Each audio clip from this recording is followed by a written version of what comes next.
And here we are, the man himself behind the Brotherhood Health and Performance, Mr. Andrew Hardwick himself. Our studio audience can't contain themselves. They love it. That is not me clapping anyone listening. That is my massive audience behind me. How you doing, my friend? How you holding up? Yeah, I'm good, man. I'm good. Thanks. How are you? Yeah, good. Now, this is your first podcast since good old COVID. So how you feeling now? Talk us Yeah, through what that was like.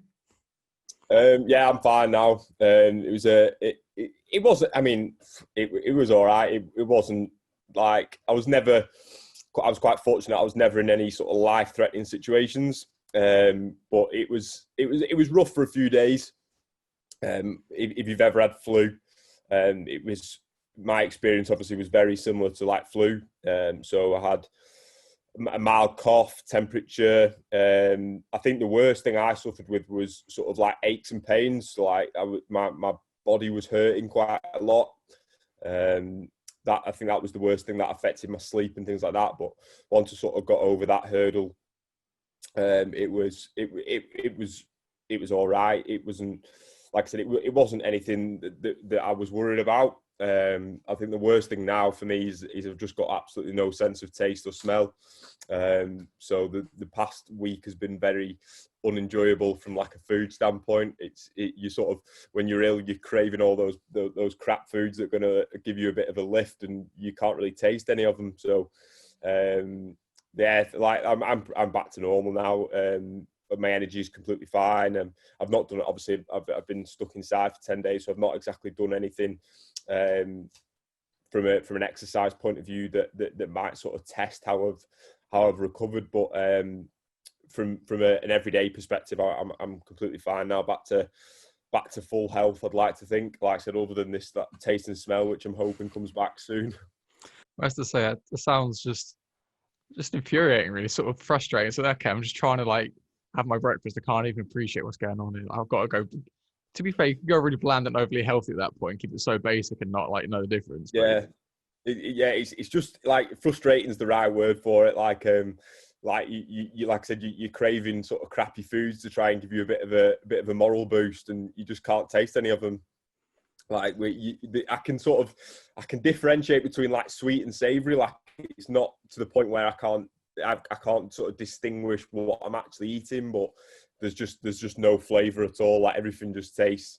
It literally is either it's got a bit of a sweet kick or it's got a bit of a savoury kick, and that is it. There's no sort of enjoyment behind the food. But yeah, like you said, hopefully with the fact I've not really done anything for the past 10 days and just been sat on my backside on the couch, that not being able to taste anything will help me get back into somewhat of a decent shape. I can go back and eat just some plain food for a few weeks and just get before Christmas kicks in. now that in itself is quite an interesting tangent. You've just taken us on quite nicely.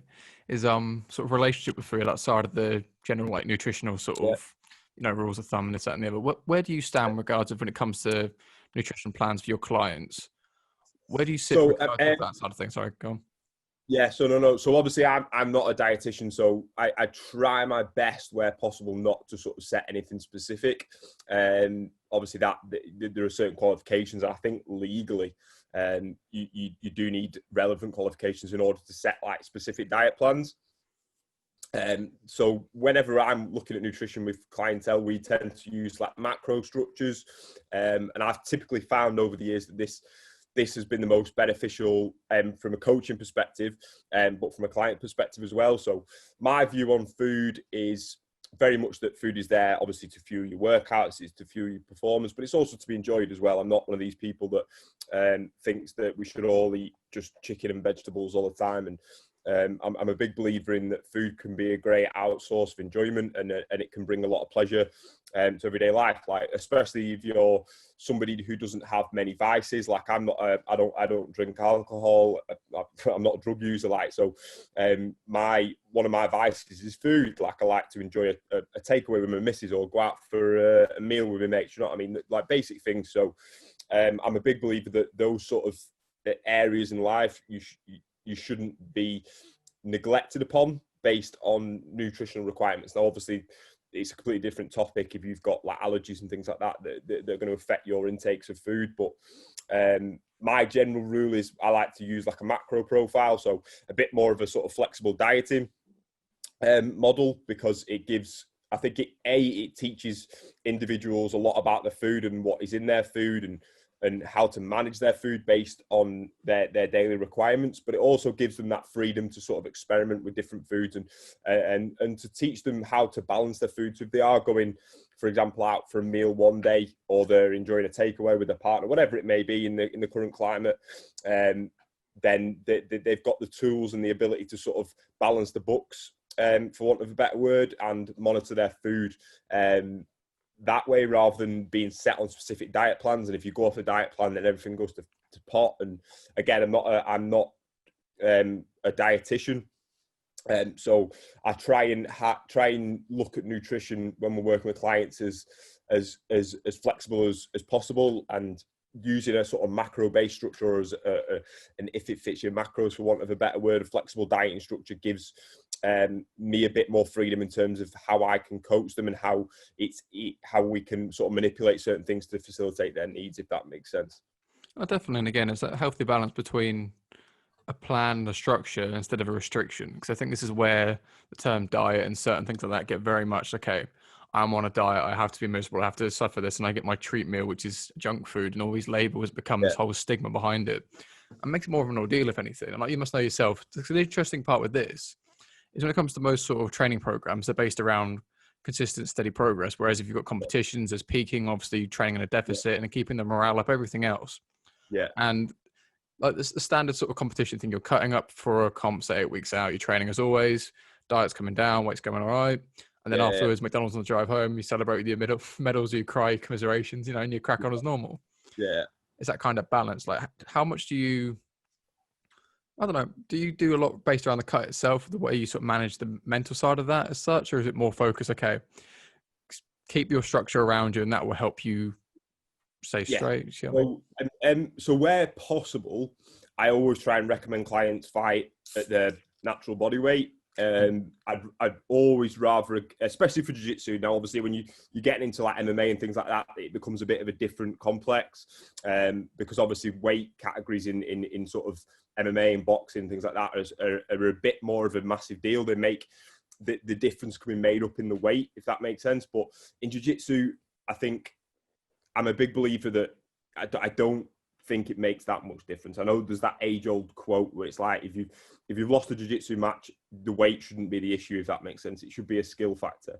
Now, obviously, there's a difference between a couple of kilos and then a 20-kilo bracket. And then, obviously, in certain weight categories, it can make a difference. If somebody is overweight and they're fighting against guys that are much more naturally at that weight category, then obviously there's an argument that could be made for guys starting to reduce their body weight to be in a bit more of a natural category, like somebody who's like 5'6" but weighs, I don't know, like 100 kilos, probably isn't as natural at 100 kilos as somebody who's like 6'2", if that makes sense. So there may be an argument to say, then right, in that situation, then we would look at decreasing the weight. Now, obviously, everything that I do in terms of managing an individual's competition is based off what that individual wants to do. If they want to cut weight, obviously I'll have the discussion with them regarding, is this the best option for you? We'll look at both situations. Maybe they're probably at the right weight. Is it like, what's the difference? Is it a kilo or is it 10 kilos that we've got to lose? Then that's the sort of discussions that we'll have beforehand.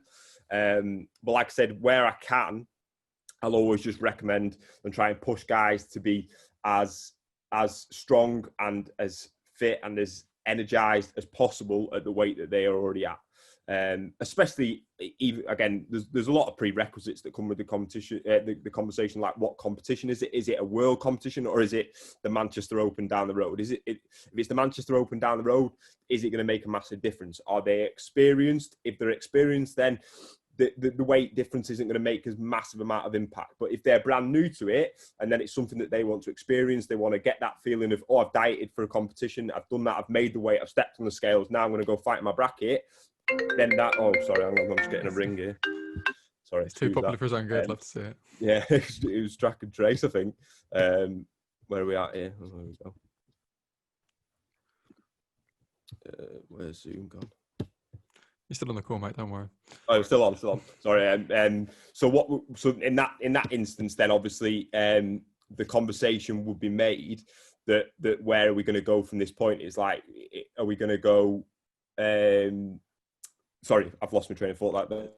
Basically, scale of competition as the sort of scale of the cut as such. So say if it's a local one, say Exactly. if they want to get a taste of the sort of cutting lifestyle again, go on. Yeah, exactly. So is it gonna be dependent on what the individual wants to do? Then obviously we're gonna get the overall out goal, if that makes sense. Definitely. And when it comes to the cutting experience, again, there's something to be said. Some people really benefit from the extra hunger, so to speak, for like, okay, I've had to cut, I've had to sacrifice as such, and now I'm going to push that bit further. Whereas some people get an extra layer of anxiety, think, okay, I've got to worry about everything else, including my weight now. So again, it's a massive balance. Now, when it comes to this conversation, it's going to go into a lot of very, very specifics to the individual, and I know that, so I'm going to keep that bearing in mind. But the nature of jiu-jitsu competition, so that already is a very specific bubble. Then you get wrestlers, guard pullers, and again, your sort of where you build them up and build their sort of alignments and sort of try and get guard pulling out their system and try and sort that out somehow. Like, how do you how specific is your training in regards of their game as such, or is it more just general GPP as such? Again, like you said, it is dependent on the individual and the level that the individual is at. Generally speaking, I will try, and so when we're looking at putting together training programs and things like that, the specificity of a program typically comes from the general underlying tone of the program. So we have certain things and exercises, whatever you want to call it, that we would put into a program that we can make specific, but will still have a general approach, if that makes sense. Mm-hmm. So a large portion of what most strength conditioning coaches will do will fall under the category of general preparedness, but will have a specific undertone, if that makes sense.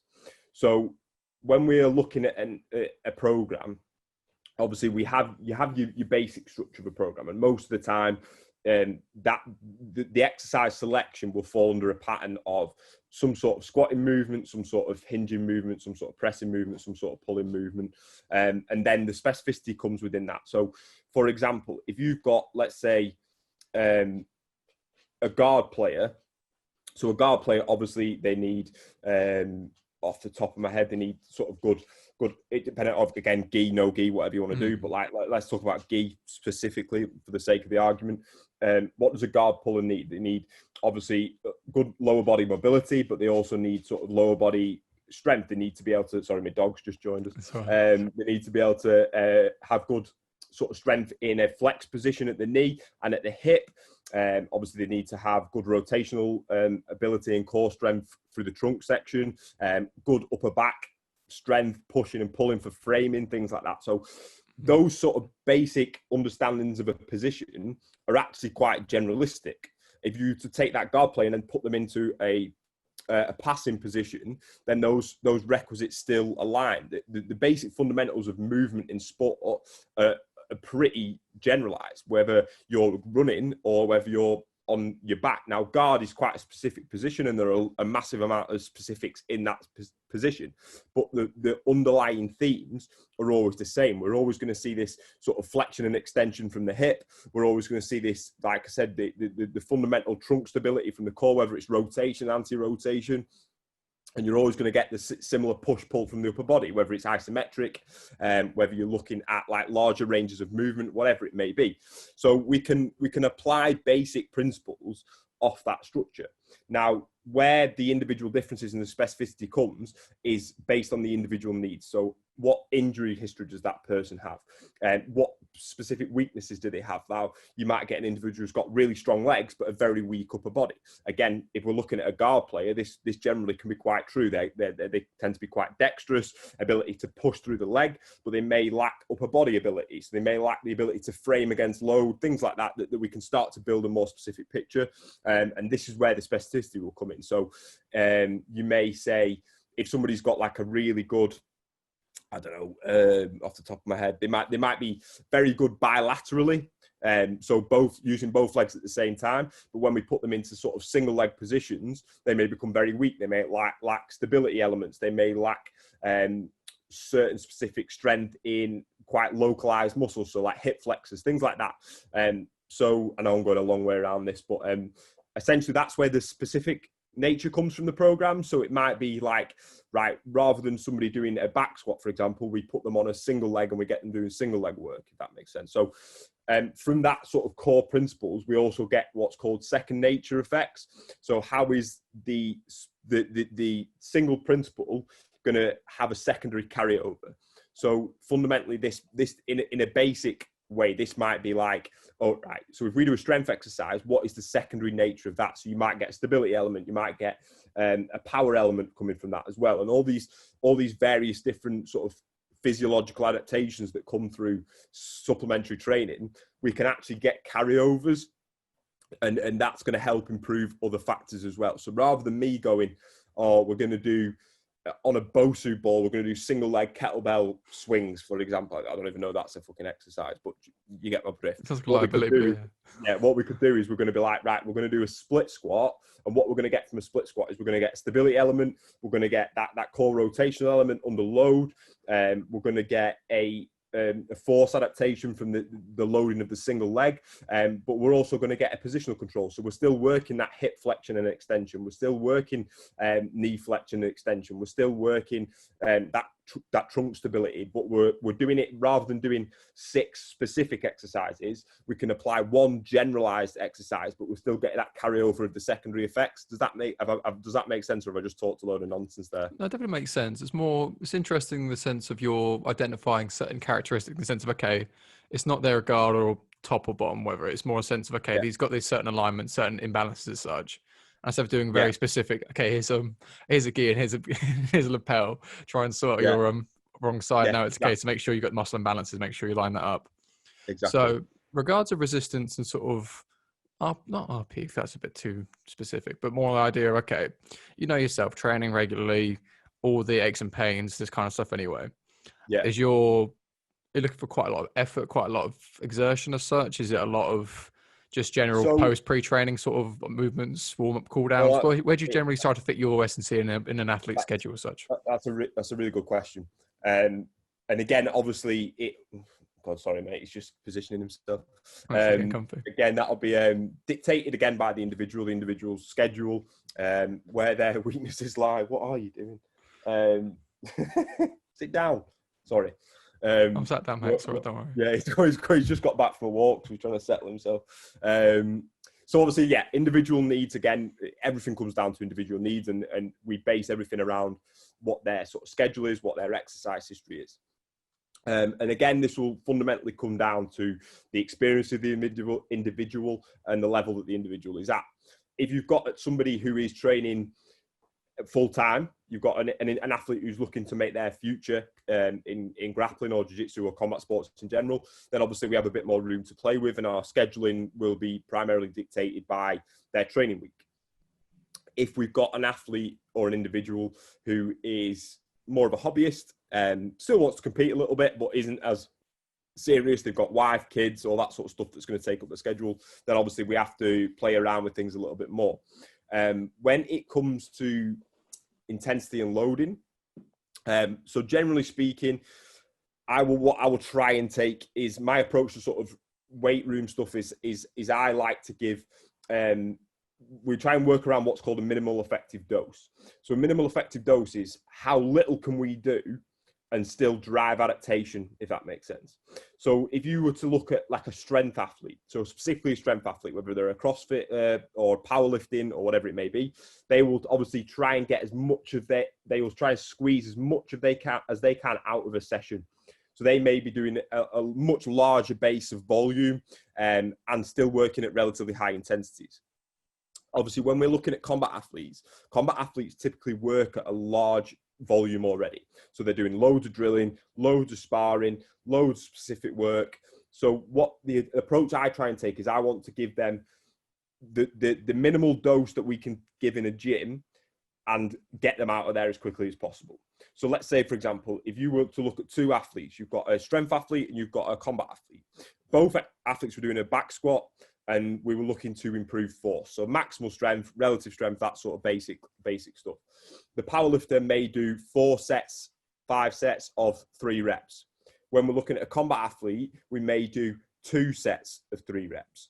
Now, this doesn't necessarily mean that that one way is better than the other. All that means is that we're still getting the stress on the body that we might want, but we're minimizing that overall fatigue. So because they're already doing a large amount of volume, we want to try and minimize that amount of volume, because obviously more volume is not always better. So if we can give them, you'll always tend to get, if there's a high intensity, volume will always be reduced. So that sort of, that correlates in everything that we do when we're managing stress. If we've got something that's really high volume, then obviously we want to try and minimize the intensity of that exercise. So if we look at an overall week of an individual, and most of the work that they do is very high volume, it's loads of sparring, loads of drilling, loads of specific work, whatever it may be. When we come to planning a weight room session, and obviously this is dependent on the sort of area that we're trying to improve upon, but what we'll try and do is minimize the amount of volume as possible and keep the intensity high. Therefore, we're still driving adaptation, but the underlying sort of fatigue and overuse that we may get from combat athletes is much less reduced. Does that make sense? Now, obviously, this isn't obviously always the case. We might do some more high volume of stuff. And one of the things I was actually been talking to a lot of friends about, and like sort of networking with people, is the benefits of actually applying a bit more of a high volume approach. But generally speaking, we will try and minimize the overuse effect as best as possible, and focus on the sort of neural adaptation rather than the peripheral adaptation. So that essentially is improving strength qualities without seeing, again, we're getting a bit too specific here, but like, generally speaking, lower volume of stuff, higher intensities, we get a central nervous system adaptation, and higher volume of stuff will get a peripheral adaptation. So that's like hypertrophy and things like that will affect those sort of physiological. They're not exclusive, but generally speaking.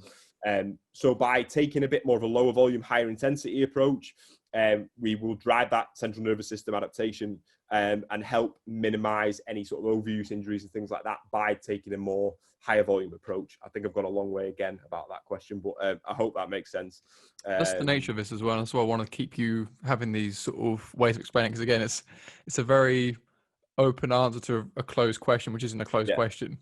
Like, it's going to be very specific, sort of thing. And this is important. And again, I like the way you're saying about everything so high volume, prioritize quality over quantity. Again, if you're someone doing like German volume training or something like 10 by 10, thinking, exactly, you'll be fucking brain dead by the end of it. You're going to be knackered, aren't you? You're just going to be knackered. So where possible, I try and minimize. What the basic underlying theme is, we want guys to be as fresh as possible with everything they're doing. The underlying theme is, these guys are combat athletes, or even if you're not, even if you wouldn't class yourself as a combat athlete and you're a hobbyist and you just do it for enjoyment, your fundamental thing is you want to be on the mats. You want to be training on the mats. So everything that we do, I try and minimize the effect and maximize their potential on those mats, if that makes sense. So if that means we do minimal work in the gym, then but enables them to still perform well, it keeps them injury free, gets them stronger. We're maximizing these sort of performance things that we would get from being in the gym, but we keep it much less volume or overall load, then that enables them to be better on the mats, if that makes sense. So I like a lot of how you're trying to keep it sport specific without going too specific. Again, it's the whole gi pull-ups, this, that, and the other, but also making sure, okay, you're doing all the reps, but then it's the quality. And again, it's a weird kind of grey area somewhere, because again, it's that, I had this conversation with my strength and conditioning coach myself, that you do bicep curls if you've got an MMA fight coming up. And that's where I argued, but I think he's right. I'll take his word on it. But again, it's that kind of conversation again, like regards of, again, we're touching on, you said about the CNS sort of development, again, that sort of explosive sort of sets, this, that, and the other. That sort of nature of how you spar, again, the sort of competition rounds, the burning out sort of side of things. How involved are you in that whole week in regards of general burnout, again, overtraining, under recovering, and that side of things? Because again, do you have any principles of that you sort of follow as such? So so one of the issues we have, so before we can sort of fix a problem, we have to identify the issues, don't we? So one of the issues that I have as a coach, and I presume most strength conditioning coaches will have in combat sports, is that most of us are not involved in the day-to-day running of a club. So obviously an athlete's, it's still in this world, most of an athlete's training is is overseen by their head coach at their gym. And obviously the head coach of the gyms, their job is not to just look after one individual. It's to look after 40 people in a class. So what we have to do is we have to identify how an individual can take ownership of their training.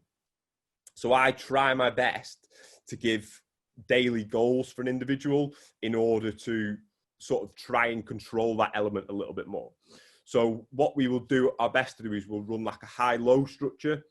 So a high-low structure essentially is we have like high-intensity days and we have low-intensity days. And the basic underlying theme is a high-intensity day is based around high-intensity activities. So this may be like weightlifting. This may be like hard, intense sparring. You could put drilling in there, but chances are drilling is going to be like low-intensity work. So high-intensity tends to be something that's going to be high fatigue. Low intensity stuff, this may be more conditioning work, sort of aerobic conditioning work. This may be your drilling work, skill work, things like that. You could put some low intensity specific sparring in there, but the fundamental principle is that we need it to be based around skill development rather than output. So this is one way that we manage it, and we'll give them percentages. So what I'll do is I'll say, right, on a Monday, let's say they come to me and they say, right, our hard sparring days are a Monday and a Thursday. So on a Monday, we may do, this would be like, right, your goal for this session is full whack. I'm not bothered who your partner is. If it's a white belt, it's a black belt, I want you at full steam, like full pace.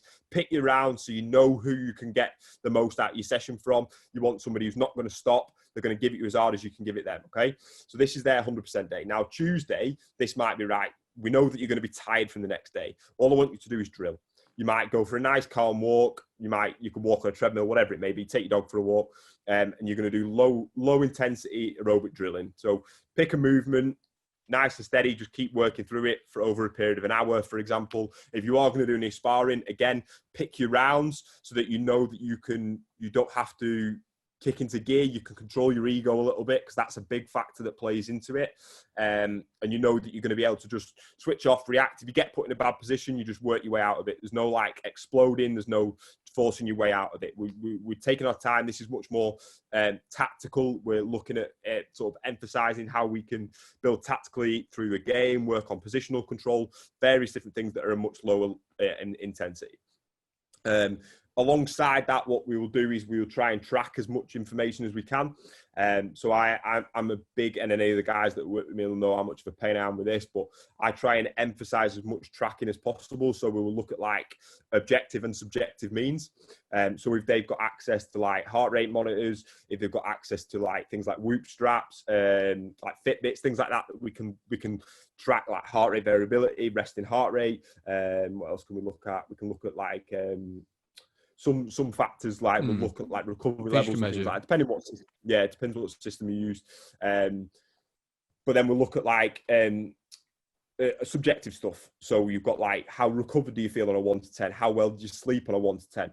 And then what we'll do is we'll combine that data and we'll sort of look at a whole week picture, and we'll measure how well things are going. So if somebody's like, one day they're like, I'm getting to a Wednesday over a few weeks and they're just absolutely shagged, it's like, right, how can we manage that better so that we can basically be consistent throughout the week? Because there's no point going hard Monday, Tuesday, and then you spend the rest of the week recovering, because you're not actually getting better. You're only getting 2 days of quality training in there. The rest of it is you're just trying to make up the pace, and you're just trying to sleep and catch up and do all these things. So it's how can we take that data that we've collected throughout a multiple of weeks, and we can put a plan in place. Is your sleep good?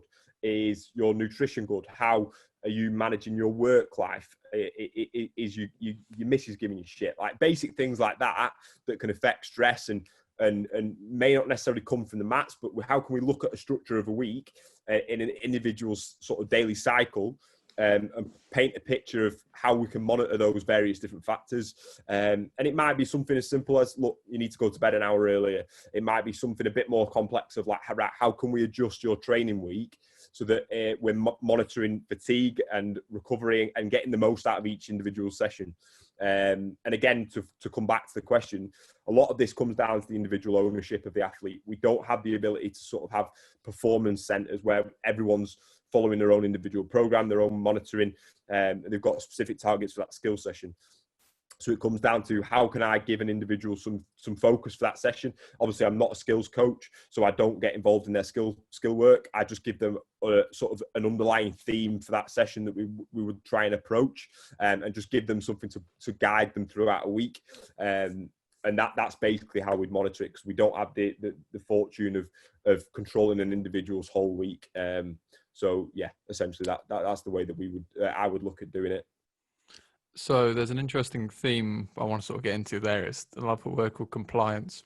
So the beauty of working remotely with people, do you give a bit of a variance for compliance as such, thinking, okay, if I tell you to do 3 sets, I need you to do 2, but is there a bit of that as such? Or do you think, okay, you know what, this is gospel, you take it or you leave it? Where do you sit with that kind of thing? Most of the time, I allow for some compliance. Obviously, I think one of the big factors that people don't take into account is how people are feeling.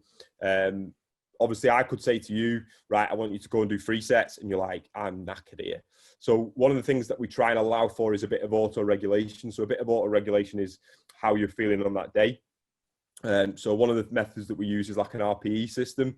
So an RPE system, for anyone who doesn't know, is a rate of perceived exertion. And it's usually, there's a few different scales, but the one we use is based on a 1 to 10. So 10 is like absolute maximal, and 1 is you're like lying down in bed, it's that easy. 1 doesn't even register, to be honest, most of the time. So let's say, for example, I've said to you, right, you're going to do 3 sets of 5 reps at an RP of 8. Now, you might come into the gym that day and you might be tired, and you're like, do you know what? The weight that I did last week for an RP 7 feels like an RP 10. So I know that I can allow you to have a bit of auto-regulation and a bit of ability to control your own training. So you can be like, do you know what? I'm going to drop the weight down a little bit. And we're not going to do as much weight. And you just send me a message like, oh, today I was knackered today. No problem whatsoever. We're controlling that fatigue level. We're still getting a decent amount of work in, even if we're not using as much load. We're still getting sort of motor skill work. We're still getting learning patterns work. We're still drilling movements essentially that are going to have a good carryover. But we're getting that auto regulation. We're allowing the athlete to, or the individual to, control their daily training. And it also, again, one of the things that I'm big on is teaching these guys how to control their daily training and learn that they don't have to go at 110% all the time, even when they're knackered. And we're still getting a good amount of work in there without actually having to take a rest day. And maybe by dropping off that intensity, it will act as a good recovery tool as well. So, yeah, like I said, we try and auto-regulate as best as possible and give the guys some ownership over their own training regime and training cycle, rather than them just thinking, oh, I've got to be at it 100% all the time. It can be, all right, it's okay that some days are 100%. It's okay that some days are 60%, and try and control it that way. And I think as more information gets put out, a lot of guys are becoming a lot more switched on by it as well. So this then takes me to potentially controversial. I don't know. We'll find out in a minute. So that whole balance between, you don't have to push the things to 100%. You haven't got to exceed certain limits. But then you have things like Shark Tanks. You have things of going to the well, see how far you can get, seeing your limits, pushing limits. David Goggins, this kind of mentality. Yeah. Where do you sit on that side of things then? Because again, where do you see the line? Okay, maybe you're just being a bit of a pussy, for lack of a bad choice of professional words. Or, okay, you've got more in the tank, or you need to take it off the gas. Where do you find that kind of, that reference point as such? This is a good question, and I think it's something that. To achieve a certain level, there is a certain level of work that needs to be done. However, that doesn't mean you can't be smart about your training. Training smart does not mean training hard. Does not mean you're not training hard, if that makes sense. Training smarter has the ability to recognize and control the variables that you can control. So training hard without the presence of recovery is where it becomes unsmart training. That was terrible English. Unsmart is a wonderful choice of words. Yeah. So I believe, I'm a big believer in that in order to achieve something, you must train hard. You have to train hard. There's no two ways about this. One of the issues we have is that people tend to take elite level guys that are freaks of nature and take that as gospel. So, for example, I was having a conversation with somebody about this the other day, and I can't remember the example that we talked about off the top of my head. But so there's a great story I heard once on a podcast, and it was about LeBron James. Was it LeBron James? Or was it Kobe Bryant? Kobe Bryant. And there was a strength and conditioning coach told a story about Kobe Bryant. He was on tour with the US basketball team, and said he got a phone call about 3 a.m. It was Kobe Bryant. It's like, hey mate, can you come down to the gym? Kobe Bryant's in the gym at 3 a.m. working out. Strength conditioning coach puts him through a workout. Strength conditioning coach like, right, Sam, I'm going to go to bed now. He's like, yeah, no problem.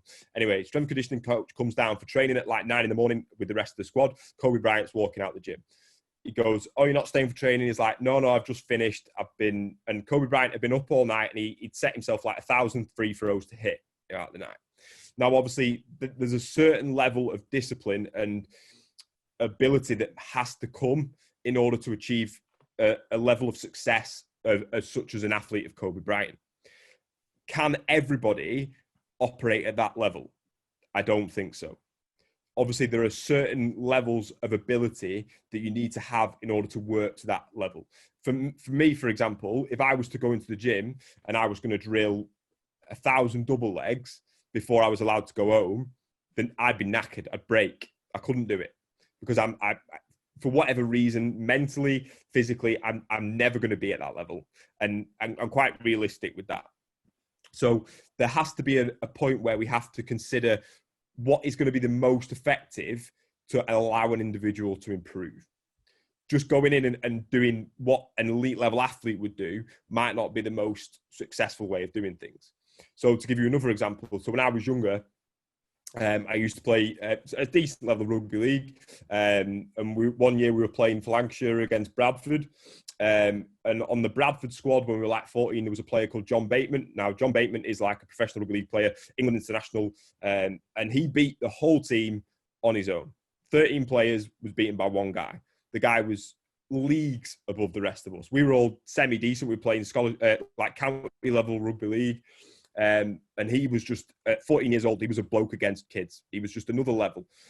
So there has to be a sense of realism when it comes to sport. There has to be a sense of what can I actually do and what can I actually do to improve and then enable myself to get better at my own rate. If I was to, at 14 years old, and be like, I need to be like John Bateman, what is John Bateman doing? Chances are I'd be broken. I'd probably not make it.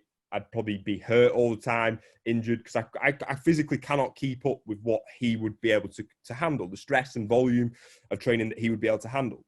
And this is the same thing when it comes to this argument. Can we train hard? Absolutely. Can you go in and spar hard? Absolutely. But what can you do and how do you monitor your training week in order to see continual improvements, but that are going to outweigh this, I'm going to break, if that makes sense. And I think this is where we have to work. I think that we have to find that balance between stress and recovery that's specific to an individual that's going to enable them to improve. Does this mean we train hard? Absolutely, it means we train hard. It means you wake up every day with a purpose and you give it your 100%.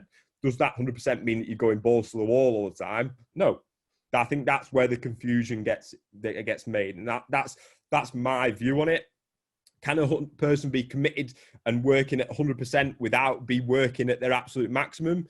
Absolutely. Could they be focusing their attention on making sure their recovery is in there, making sure all these other things that play a factor in performance are there? Because there's always going to be freaks of nature. There's always going to be somebody who can just operate at a different level that you cannot operate at. Like, I know guys that, I mean, we have guys, I'm sure you guys have it at your gym, that can just train every day and never get hurt. If I train like that, I will be broken by the end of the week. I'll just have an injury. My back will be shattered, my knee will be torn, whatever it may be. And I think it's about training at 100% based on your ability to train at 100%. And that's the biggest factor. Rather than just doing what everybody else is doing, it's having the ability to recognize what you can handle and be able to work to that. Now, is there a case of some people just being a bit of a pussy and just not training hard enough? 100%. But again, it takes a bit to realize that and learn what your body is capable of and the level that you can sustain for longer periods of time, if that all makes sense. There's a lot in there I wanted to jump in with, but I love it. You keep going on a wonderful little tangents from tangent to tangent. I love it. Yeah. I think an interesting point is like max effort versus max exertion, and keeping the sort of differential. They're making sure you're giving the best ability you can at that stage. Like say if your bars are 60%, you're giving all 60%. You're at 100%, give all 100%. Again, that sort of limits. Yeah. And I think the P and the RP is a sort of key state home there. So the perceived exertion, your perception is sort 100%. of is where the ambiguity comes from. And this is the nature of it. I think this is why it's important. You're measuring where you can, because again, it's ambiguous. It's perceived. Like, do I feel tired? I don't know. Maybe. Yeah, exactly. So I could sleep, but I also could run. One of the I've personally just started using a Whoop strap as just a way of just tracking some metrics. But there are certain times where the strap will be like, you're knackered, you need to rest. But I'll wake up in the morning and I'm like, I feel class, I'm ready to go. And then there'll be other days where it's like, oh, you're 100% recovered, but I feel like death. So it's having the ability to take this data or whatever it is, whatever system that you use and how you feel. And like you said, the perceived element is such a big factor when it comes to monitoring training load and how you're feeling on a day-to-day. You can have all the equipment in the world, and if that's telling you to go, but you feel like shit, then it's probably time you back off a little bit. And in the same instance, if it's telling you you're knackered, but you feel class, then obviously keep an eye on it, but it might be time to push the pedal a little bit. There's a bodybuilding coach called Jordan Peterson, and he's very famous for his sort of high intensity approach. But he has a saying that if it's there, you take it. And there are certain times where if you are feeling good, put the hammer down. But again, don't be neglectful of that. If you're feeling bad, it's time to back off at the same time. And I think you put it perfectly, that perceived is a big factor when it comes to it. And that's one of the things that we have to take into consideration when it comes to monitoring these various different factors that go into a training week. No, that Jordan Peterson's the one I was going to reference, the whole sort of comparison concept of just compare yourself to who you were yesterday, not to someone else's today. Yeah. And again, that I say so at John Bateman again, that sort of thing about how your attributes, say if like a game, for example, you've got X amount of number of your speed, your strength, this, that, and the other. Yeah. If you're trying to compare that and work at that kind of rate, it doesn't make sense. Yeah, 100%. And it's a really interesting one. Regards of the Whoop band and that sort of, is that HRV the main one that Whoop does? Yeah, so it'll do we do most of the metrics on Whoop are based off like daily strain. And that is essentially taken from, so this is where the weaknesses lie, because the daily strain of a Whoop strap is taken from your sort of cardiovascular outputs. And obviously it's quite difficult to measure sort of nervous system stress. Most of the daily strain is based on like your cardiac output. And then it'll take like heart rate variability into that, resting heart rate, and your sleep is a main factor that it considers, rightfully so. So there are some positives and weaknesses to it. Again, but most of the metrics that Whoop is based on in terms of your training is based off your heart rate variability. So far, anyway, that I've only been using it sort of just over a month now, so I'm still getting to grips with it and using it. And there are some people, like, I know there was a thread on the UK Underground the other day. Some people like base their whole lives off it. Like if Whoop tells them to go, they go. If Whoop tells them to rest, they rest. But I think you've got to use it sort of. That's Big Brother. Big Brother. Yeah, exactly. Yeah. I think you've got to use it as a tool rather than it's just another tool in the toolbox, really.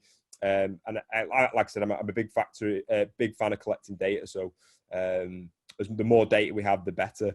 And it's a good way of keeping it centralized rather than having to use a heart rate monitor every morning and things like that. You wear it on your wrist all day, and it just collects data as you're going along. I think there's like Oura rings, like a mate of mine uses an Oura ring, and they do very similar things. There's a company called like Omega Wave, I think, that do a very similar job, and they've all got positives and negatives, haven't they? They've all got the good things and bad things about them, and I think as long as you use them as they're designed for, use them as a way of just measuring data, then there's a lot of validity to them. But I wouldn't base my entire life off it just yet. Well, this is it. This is the thing with data. It's an independent thing, and then it's your own interpretation and then application, how you can do things with that. Now, before we move on to our next topic, I thought I'd give a shout out to our sponsors, the English Hypnotist. Yeah.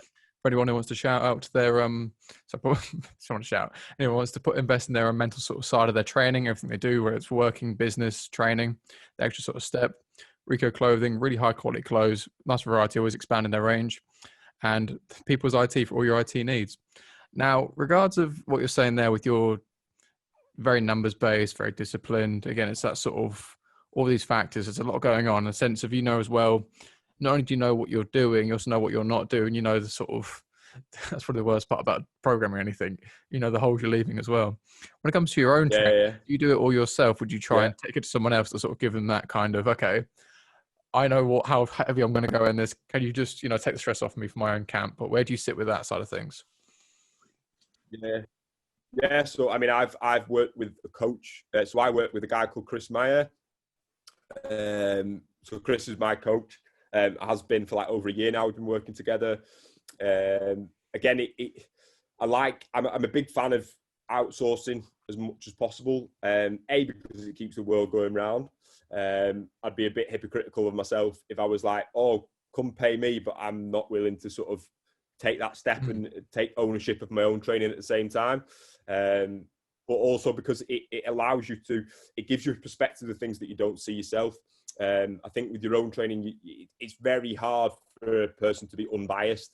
And I think if I was doing it myself, I'd just do all the things I like doing, wouldn't you? So I like having Chris there, because he's a good guy. He's very well educated. He's ex-pro MMA. Well, I don't know if he's ex-pro MMA. He keeps threatening he's going to come back, but been a good level fighter. Obviously been in the game for a long time, so his understanding of the sport and everything that goes into the sports is quite extensive. So. And when I found Chris, I'd followed him some time, and he had very similar beliefs to myself and ways of doing things. So it was a natural fit. So I had somebody who follows similar principles to myself, but has got their own spin on doing things. And I think it's a great, both from a coach, but from an athlete point of view, it's a great way of learning about training. Everyone's got different views and different ways of doing things, and I might do things a bit differently to him, and he does things differently to me. But it gives me that unbiased approach towards my own training. And obviously he's very open. If I'm doing something, obviously I'm quite fortunate in my position that I sort of have a semi-decent idea of what I'm doing, but he might program something for me and I'm like, Chris, it's not working, or I'm not feeling it. It might give me some pain in certain areas and things like that, and he'll tweak and change it based on my opinions as well. So he'll send me a program every month, and then we'll obviously work together in that in a coaching relationship. But I'm quite fortunate he's become a good friend as well. So obviously it's a good head to bounce things off. If I'm thinking about something, I'll just give him a bell and be like, what do you think of this, Chris? And he'll run me through his opinions on it. And generally speaking, we're pretty much always on the sort of similar terms. And but yeah, I again, although coaching is my job, I like to compete as well. I'm a semi-decent competitor. I've had relatively decent success. So it's good from that point of view. There's certain times where I have to have my coaching head on, and there's certain times where I want to take that cap off and just get my head down and work and be in the grind, for want of a better word. And so he helps keep my head on. Sometimes you need it, like when you pick up injuries and things like that. You need somebody who's there as a bit of a resource when my head's falling off, and I'm like, I need a bit of support. Again, everyone needs a bit of support, and now and then it's not always easy being the source of reason all the time. Sometimes you need somebody who's been in, like I said, had that skin in the game and can keep your head on and keep you calm. And when things are going a bit bad, they're there to bring you back on path. So so like I said, I'm a big fan of outsourcing as where possible. Anything that I can do that I feel like my depth, whether it's get a coach, whether you go and see a physio, just basic things like that. Again, it keeps the world going round. All these people have got jobs to do, and everyone's trying to do their best way. But again, it provides another source of information for yourself on your own progression. So there's quite a few interesting points in there. Now, semi-decent's an interesting phrase you keep using, again, being very modest and very polite with your achievements. Now, obviously, you've got different areas there. You've got your coaching, you've got your competing, and again, everything else in between. How do you have certain, not quite Jekyll and Hyde sort of personas as such, but okay, now I'm in the gym. I'm a student now.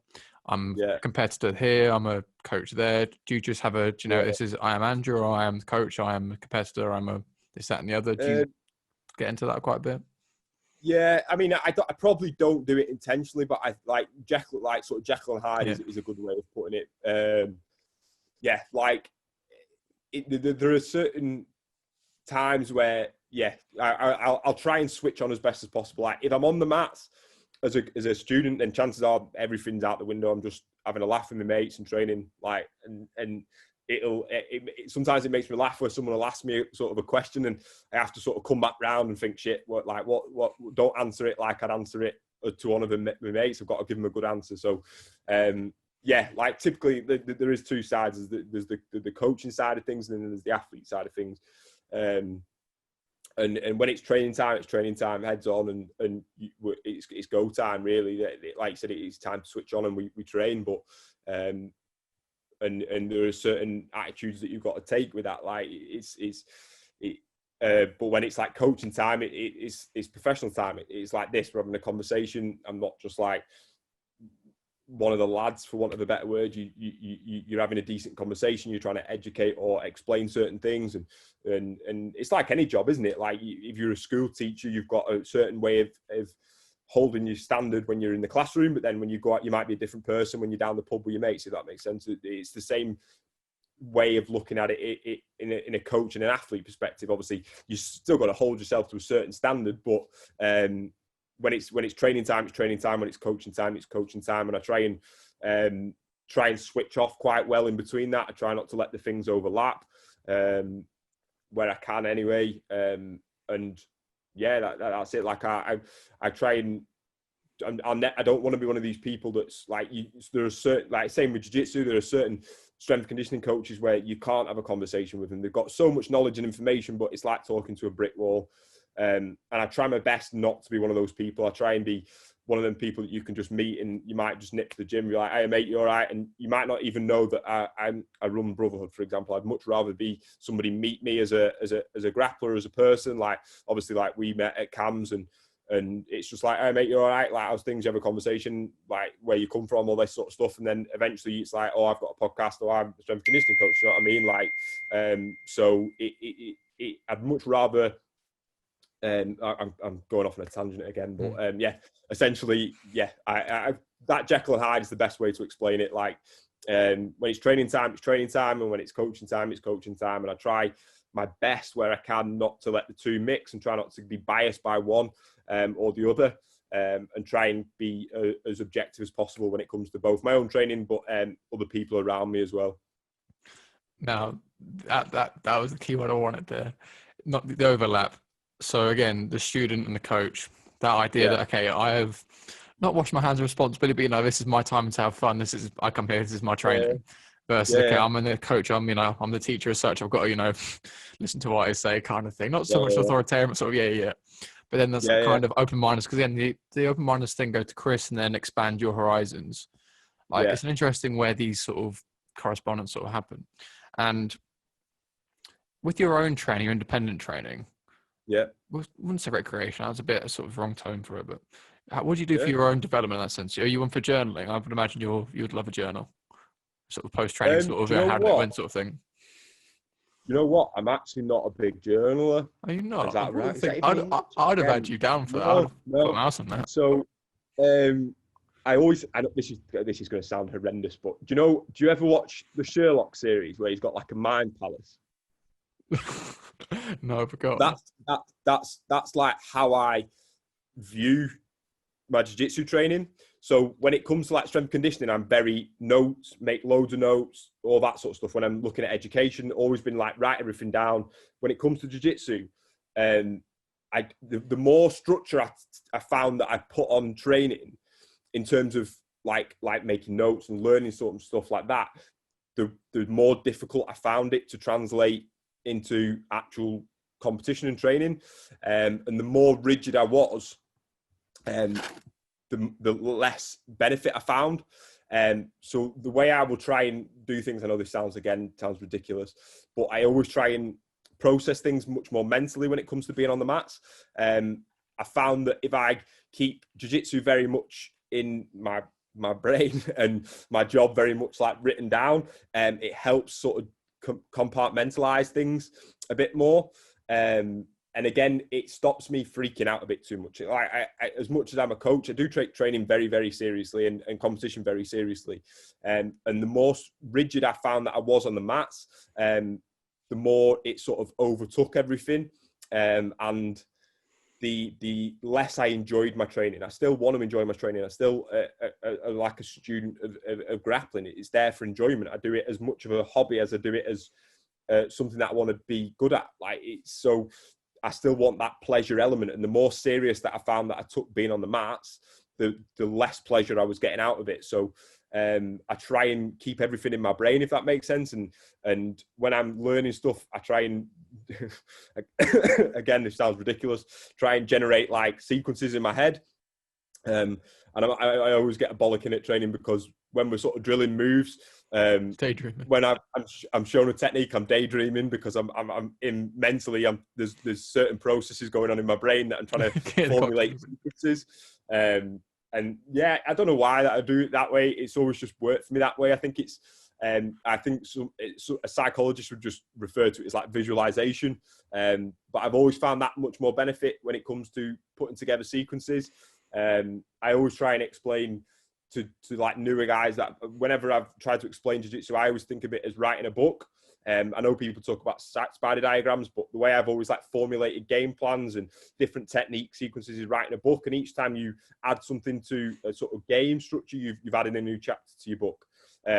So if everything bases off one specific thing, so how does that translate? And each chapter of the book tells a different story to a different position. And again, it's a bit cliche and a bit crappy, but it's the way that I've always found it most beneficial for me. And that's like storyline is the way to formulate progression. Like I said, some people use diagrams, some people just let it flow completely. But that's always been the way that's benefited me the most in terms of sort of learning on the mats. See, that makes a lot more sense in the sense of, okay, so you have strength training can be very easy to break down, very easy to put in that box, very easy to confine. Okay, this is my back squat. This first set, I did this very isolated. This is where I was. Yeah. This back squat's going to be the same kind of movement, the same kind of hinge, the same kind of points. I can put, like note out certain areas. Whereas my guard pass to side control, I couldn't do the same one twice because there'd be little intricacies of a knees positioning, the weight distribution, the step of fatigue, everything. It's a lot harder to sort of thing. And I wouldn't say a book as such. I'd go more with conversation because again, it's very set in stone. You've written your book. That's that thing. Things would change. You use different wording. And again, it's an interesting way to explain that. Visualization is so important. Yeah. Because I think even Roger Grace is not one for drilling as such. I mean, he was saying that it's not relevant, not too specific. Because again, if you get the technique, if the opponent's going to resist the same specific way, it's too automated. And it kind of makes sense though. So with the visualization as such, we'll call it that to be polite, I think. Yeah. How in depth is it? Is it the general technique you've been shown? Is it more application in a competition? Where do your daydreams go as such in your mind palace? So what I will normally do is, so again, this is probably quite a rigid structure, but I always, like I said, the reason I always use a book is because that first chapter typically is always dependent on the main position that you'll find yourself in. So like I play, I mean, it's not exactly, you can go and watch videos. So everything that I tend to do from like a bottom position comes from like a half guard essentially. So everything I'll ever learn and any position that I'll do is I always try and think about, so if it's a guard position, where would I get from that position? And I know some people would argue that's quite a rigid structure, but that's where I'm good at, it's where I'm based from. So I would, if we're learning a position, so let's say, I don't know, like a butterfly guard if we're in no gi, or spider guard, for example. It's like, so in the gi, how would my visualization would be like, if I was in a half position, how would I get to this position? Or if I was in this position and something went wrong, where would I go to my half, if that makes sense? So the visualization typically occurs around a singular position, and the one that chances are I'll resort back to or need to go to in an emergency situation. So it's like, if it's submissions and things like that and positional control, everything, my daydreams will always stem from various techniques that I already know. So a good way of looking at grappling is like looking at heuristics. And heuristics are essentially points of reference, so that no matter what happens during a match or a spar or whatever, you can always recognize a certain ideology. So an example would be like, if you're looking at a leg lock position, then the inside control is that main heuristic. It's as long as you've got that inside control, your branches can then extend, or your chapters of your book, whichever way you want to look at it. So I'm always trying to build basic heuristics in my head that lead to certain positions. Again, this might be like arm bars, whatever it may be, and whatever you're learning, how can I then adapt it from my game and then build upon it that way, rather than looking at it as this is technique A, this is technique B, this is technique C. How can I adapt that specific technique and apply generalized ideologies about it, whether it be inside control, whether it be a collar grip, whatever it may be, and then apply that into a sequence that's going to work for me. And again, I'm not an expert by any stretch of the imagination. That's always just what's worked best for me. And I found the most success, like when I first started competing, everything was very rigid. It was like, this is where I want to go. This is where I go next. This is what happens. But I found that if anything broke that chain, then I'd just get myself muddled up and end up losing the match. So I started taking a different approach where I would just recognize key positions that I wanted to be in. Again, it might be something as simple as I've got a foot control or a grip of a collar or whatever it may be. And it would give me much more confidence in positions that I could recognize where I wanted to go, but I'd also feel safe enough to be open and confident with my game, essentially. And the more points of reference that I had or could develop, then the easier the competition was or the match was, because no matter where it went, if I was in side control or I was in mount or I was being mounted or had my back taken, I've always had them points of reference, and it was always the confidence to be like, no matter where I was, it was like, all right, I'm sound here. I'm not in any worry. And I think I can't remember, I spoke to somebody about this in the past, but like one of the big things for myself with grappling and learning technique is no matter the position I'm in, I want to have the confidence that I can do something about it. And it's trying to change that thinking that comes with the technique. Like if somebody's pinned your arm, all right, they've pinned my arm, but what can I do that reverses this position that means that pinning my arm gives it a positive for me? If they pin an arm, are they pinning it with a hand? Because if they're pinning with a hand, they've lost another limb as well. We're both 50-50 in limbs. We've both got another hand. They've pinned mine. And if they want to get their control back, they've got to let go of my hand. So I've gone on a massive tangent here and just waffling utter bollocks. But like, that's essentially how I always formulated technique in my head. And that idea of building this is just my way of doing it, but writing that story along the line was, you can always flip back to a different chapter and essentially recognize something and extend from that position. Again, there's probably better ways of doing it, but that was the story way always was just the best way in my mind. But, and that's fundamentally, it's just those heuristics that you can recognize during a situation that are going to give you the confidence to extend into a technique. And if you can recognize one heuristic, no matter which way the direction takes you, you've got a point of reference to go to from there, if that all makes sense. Oh, definitely. And it makes a lot more sense now you've explained in that kind of way, the sense of, okay, these aren't independent techniques now. This connects to there, this connects to there. And you get a bit of those big sort of, not like a spider diagram as such, but essentially like a big sort of flow chart as such. Okay, I've got this, therefore, because then you can get the whole 10th planet. Everything's got a name. Everything's very like, all the nitty-gritty is very broken down, where you can get a bit more of an open-ended sort of, okay. Seeing, because again, you get different concepts, like seeing shapes. Okay, this isn't a Kimura, this is like a right angle or whatever, that sort of thing. You see a neck, you see that. It's this, that, and the other. Yeah, it's interesting. We always when we talk like with the lads at the gym, like, so when you sort of teach that, I mean, I teach a bit of no gi at the gym, like normally, but so when we're like looking at like leg lock positions and stuff like that, then we'll look at different positions and I watch lads getting confused and I'm like, look, the fundamental understanding is there are like two ways to finish a leg lock. And they're the basic fundamental movements, whether it's outside, inside, 50-50, the fundamental principles, there's only really two ways. There's a straight leg and there's a bent leg, and that's all you ever need to worry about. But people get caught up in the complexity of, like you said, the 10th planet got different names.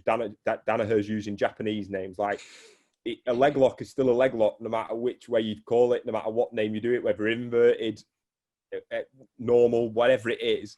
The way I look at it is there's only fundamentally two ways to finish that position.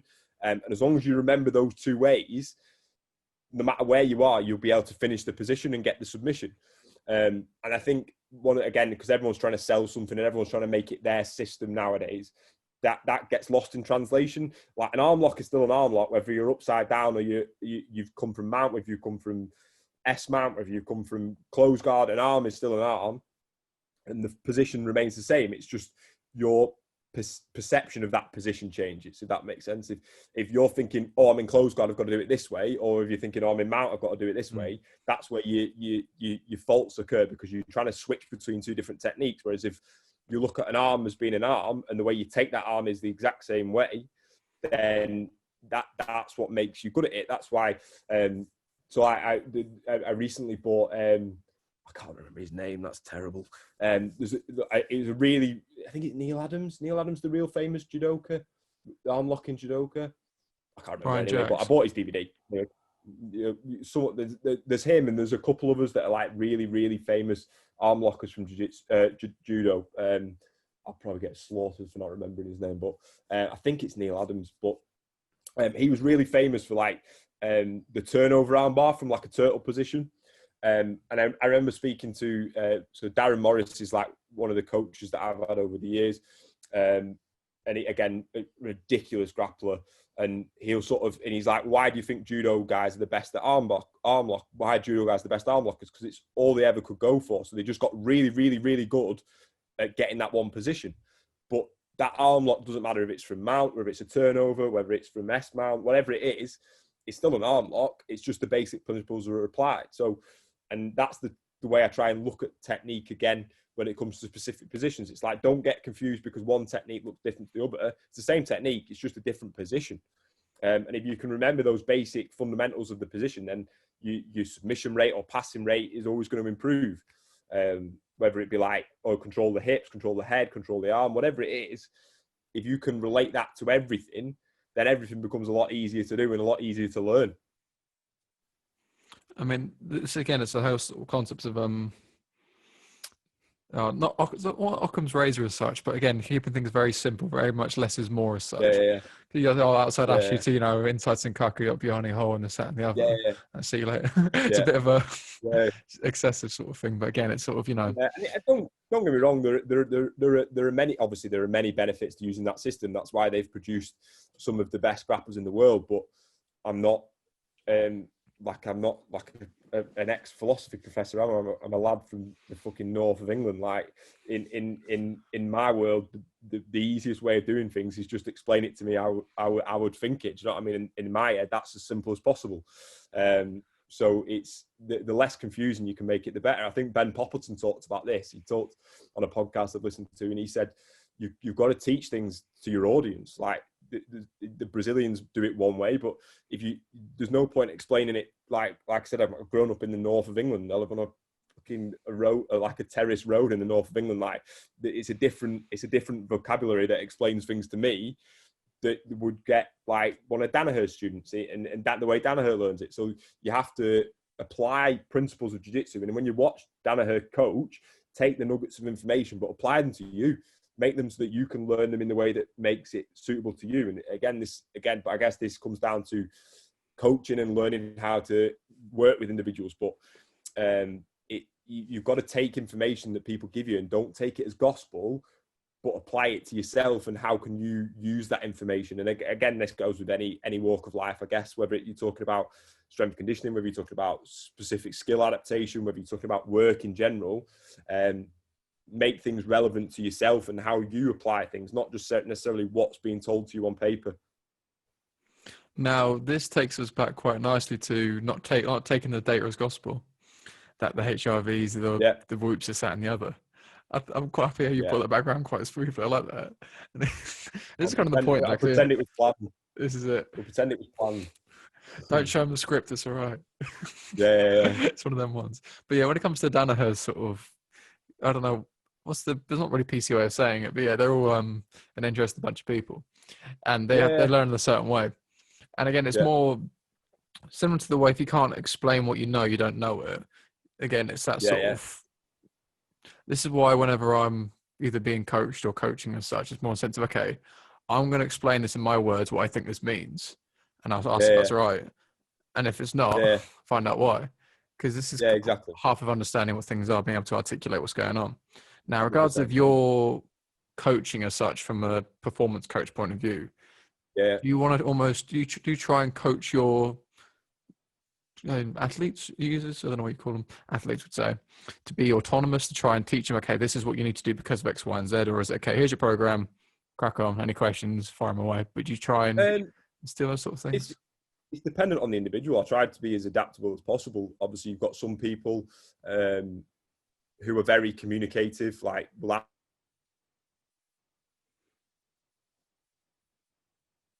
write a program and I'll not hear them again until we do a check-in. So it's completely dependent on the individual. I think one of the things you learn with coaching is that you have to be adaptable to that individual and different. I mean, some coaches will go dead deep into it and look at like profiling and that different structure. But I think you just learn. I think if a coach is worth the salt, they'll just learn how to interact with you as an individual. And I think it's one of the benefits of actually coming from like a personal training background is that when you're a personal trainer, you have to be interacting with people on the floor and talking to people, and you learn just how to communicate with different individuals based on their individual's personality type. So it comes down to that. Like I said, some people are very intrinsically motivated that you can just write them a program, and even though you want to talk to them, they'll just leave you alone for a week, and then they'll come back at the end of the week and be like, this was good, this was bad, and you just adapt off that. And then you'll have some people who are very sort of extrinsic and they require lots of conversation and they want to talk to you. And like I said, they're very communicative. That's the wrong word, communicative throughout the week. And again, that's fine as well. You just coach based off that. From my perspective, I'd always rather somebody communicate with me as much as possible, because obviously it's much easier for me to do my job if I know as much information about that individual as possible. But at the same time, I would never force that on someone who isn't that sort of way inclined. Some people aren't very open all the time. Some people don't talk. People have got busy lives. You know what I mean? It'd be very pompous of me to presume that everybody must be driven, that their whole world must be driven by my coaching. That's not how this works.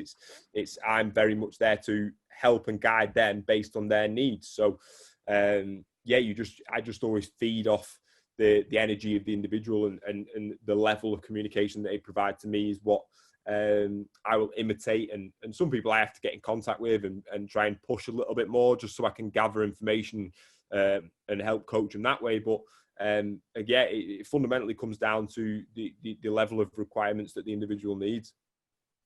I mean, I think the key word in all this is relationship as such, because what becomes as such, again, it's not just, they're a client, you're the coach, there's a service, it's a relationship. You build that sort of rapport that, okay, we're going to work together, we're going to build together, and we're going to see where you end up and try and manage it along the way.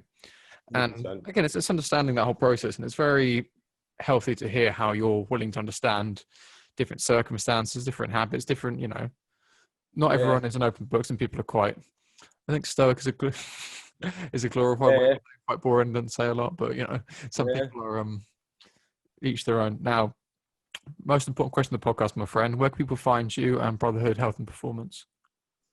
So the best place probably find me is on Instagram. So it's just Brotherhood_Health_Performance.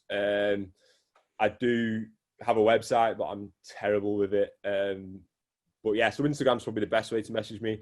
I am on Facebook as well. You can just add me at Andrew Hardwick. Like in a normal situation, I'd just say I'll be in the gym, like come down and train. But obviously we can't really do that at the minute. But that's the best way to reach me is I'm normally just in the gym training. But Instagram's probably the best way. I tend to be the most responsive on Instagram compared to Facebook. But Facebook is obviously Brotherhood Health and Performance, or just Andrew Hardwick on Facebook.